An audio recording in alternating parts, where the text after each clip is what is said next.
Здравейте, днес ще ви покажа как да получим от това и орхидеята ви да ви обича вечно. Първа стъпка естествено е пресаждането. Трябва да отстраним абсолютно всичката стара почва, включително и тази гъба, която производителят поставя, за да може да задържа вода около корените, но в повечето случаи тя се оказва враг вместо помощник, тъй като предизвиква гниене на корените около основата на растението. След като сме отстранили гъбата, омокряме всички корени и тези от тях, които все още са сухи, трябва да бъдат изрязани. Като как става това? Ние да взимаме една ножица, дезинфекцираме ножицата и започваме бавно, но сигурно да режем. Какво отстраняваме? Всички сухи корени, отстраняваме включително всички листа, които са изсъхнали, както и стебла от стари цъфтежи, които също са напълно изсъхнали. Процесът е бавен и малко досаден, но резултатът си заслужава.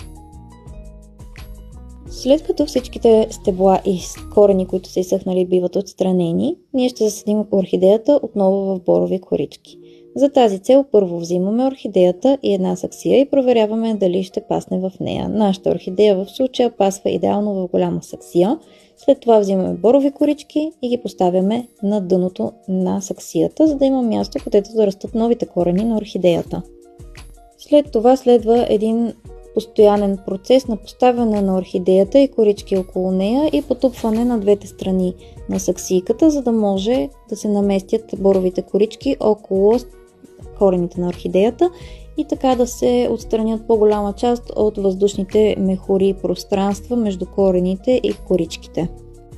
Защо садим орхидеята в борови корички? Орхидеите са епифити, което означава, че в естественият си хабитат те растат по корите на дърветата.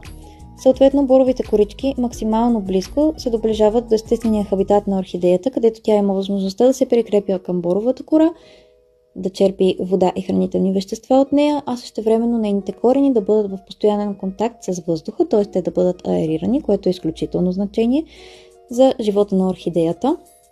След като сме насадили орхидеята ни, преминаваме към нейното торене, тъй като тази орхидея вече има ново стебло.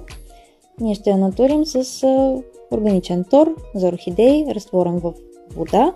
Слагаме орхидеята в саксия и започваме да поливаме. След като се накисне орхидеята хубаво, почистваме добре листата и водопрах и инспектираме травмите.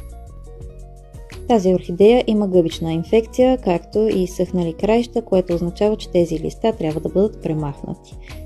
След като ги отстраним, оставаме с тези малко, но здрави листенца и орхидеята ни е щастлива.